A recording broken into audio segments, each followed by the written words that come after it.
బీహార్లో రాజకీయ పరిణామాలు గంటగంటకు మారుతున్నాయి. ఎన్డీఏతో కలిసి కొత్త ప్రభుత్వం ఏర్పాటు చేసేందుకు నితీష్ కుమార్ సిద్దమవుతున్నారు. తాజా పరిణామాలతోనే గవర్నర్ను కలిసేందుకు సీఎం నితీష్ అపాయింట్మెంట్ కోరినట్టు తెలుస్తోంది. అటు గవర్నర్ను కలిసి నితీష్ తన పదవికి రిజైన్ చేయనున్నారు.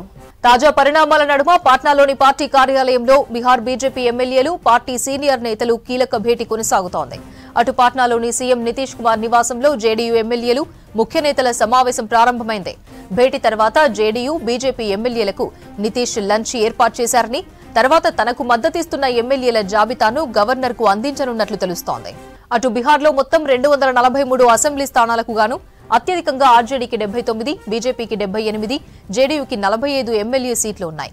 అటు కాంగ్రెస్ కు 19, వామపక్షాలకు 16 సీట్లతో పాటు హిందుస్థానీ అవామీ మోర్చాకు 4 ఎమ్మెల్యేలున్నారు. ప్రస్తుతం ప్రభుత్వం ఏర్పాటుకు 122 మంది ఎమ్మెల్యేల మద్దతు అవసరం కాగా బీజేపీ మహాగఠబంధన్ సపోర్ట్ తీసుకుంటోంది జేడీయూ. మరిన్ని డీటెయిల్స్ మదార్ అందిస్తారు. మదార్, బీహార్ పాలిటిక్స్ పై అప్డేట్స్ ఏంటి? ఇప్పుడే సీఎం నితీష్ కుమార్ రాజ్భవన్ చేరుకున్నారు. మరి కాసేపట్లోనే గవర్నర్ కలిసి రాజీనామా లేఖను అందివ్వబోతున్నట్టుగా సమాచారం అంతా ఉంది. ఈరోజు సాయంత్రం 5 గంటలకు బీజేపీ సపోర్ట్ తోటి మరోసారి ప్రభుత్వాన్ని ఏర్పాటు చేయబోతున్నట్టుగా తెలుస్తూ ఉంది. 9వసారి ఆయన ముఖ్యమంత్రిగా ప్రమాణ స్వీకారం చేయబోతున్నారు. దీనికి సంబంధించి 2-3 రోజుల నుంచి కూడా ఊహాగానాలు నడిచాయి. ఆయన రాజీనామాకు సంబంధించిన అంశాలు కావచ్చు, లేకపోతే ఎన్డీఏలో చేరికకు సంబంధించిన అంశాల విషయంలో అనేక ఊహాగానాలు నడిచాయి. అనేక తర్జన భర్జనలు, మీటింగ్లు అనంతరం ఈరోజు ఉదయం డిసిషన్ అయితే తీసుకున్నారు.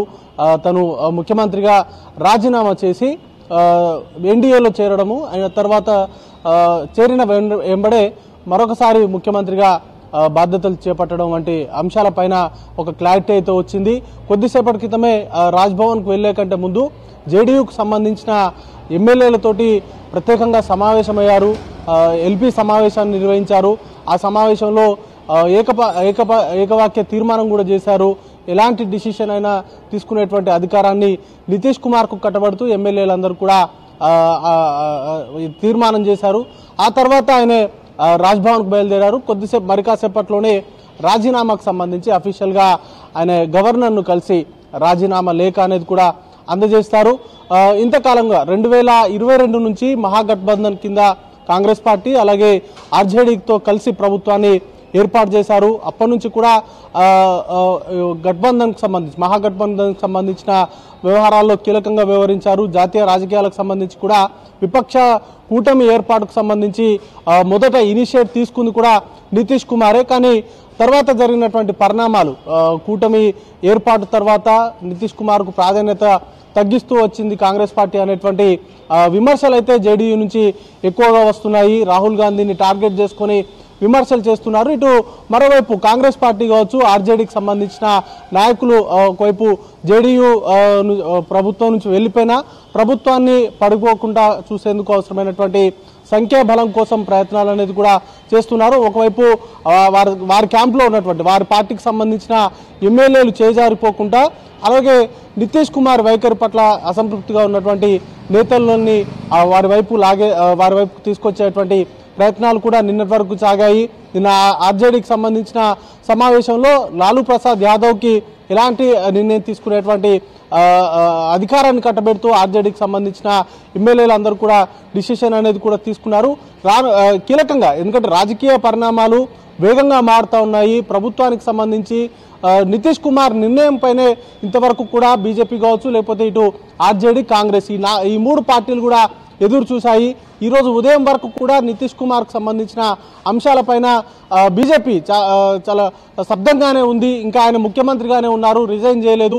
రిజైన్ చేసిన తర్వాత ఎలాంటి పరిణామాలు ఉత్పన్నమవుతాయో వాటికి అనుగుణంగా బీజేపీ పార్టీకి సంబంధించిన స్ట్రాటజీ ఉంటుందని చెప్తూనే 2-3 రోజుల నుంచి బీహార్కు సంబంధించి నితీష్ కుమార్ రాజీనామా చేస్తే ఎలాంటి పరిణామాలు ఉత్పన్నమైనా బీజేపీ అందుకు సిద్ధంగా ఉండాలి.